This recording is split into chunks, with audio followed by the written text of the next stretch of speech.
I completely ignored my uncle at the dinner table during a major family holiday, and now half of my relatives are calling me a disrespectful brat. To understand why I did this, you need to know who my Uncle Bob is. He is the one relative everyone in the family tolerates just because he's family. He is loud, arrogant, and has absolutely no boundaries. For years, every single family gathering turned into a nightmare for me because of him. Whenever he saw me, he would make passive-aggressive comments about my weight, my choice of clothing, or my career goals. Last year, when I told the family I was starting my own small graphic design business, he laughed out loud and said, "Good luck paying rent with doodles, honey. You should get a real job." I used to just smile politely, swallow my anger, and cry in the bathroom.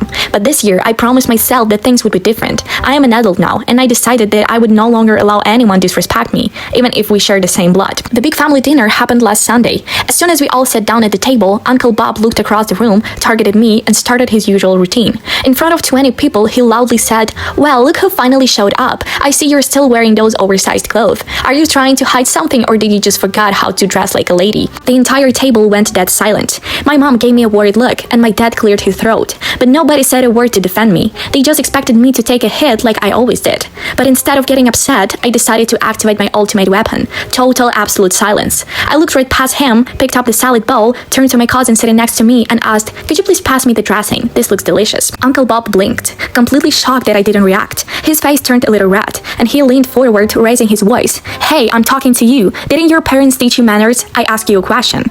I didn't blink. I didn't look at him. I took a bite of my food, smiled at my aunt, and started a casual conversation about her garden. It was as if Uncle Bob has suddenly become a ghost. He literally did not exist in my reality. For the next hour, he tried everything to get a reaction out of me. He made louder comments, he criticized my business again, and he even tried to mock my boyfriend. Every single time he spoke to me, I treated him like an empty chair. I engaged with everyone else at the table, laughed at their jokes, and passed the food, but whenever Uncle Bob spoke, I simply paused, waited for him to finish making a fool of himself, and then continued my conversation with someone else. By the end of the dinner, Uncle Bob was absolutely furious. He stood up, slammed his hand on the table, and screamed, "This is unacceptable. This girl is completely toxic and rude. I have never been so insulted in my own family." He packed his bags and stormed out of the house. As soon as the front door slammed shut, my mother exploded at me. She told me that I had ruined the entire holiday and embarrassed the family. My grandma started crying, saying that life is too short for fights, and that I should have just laughed it off because that's just how Bob is.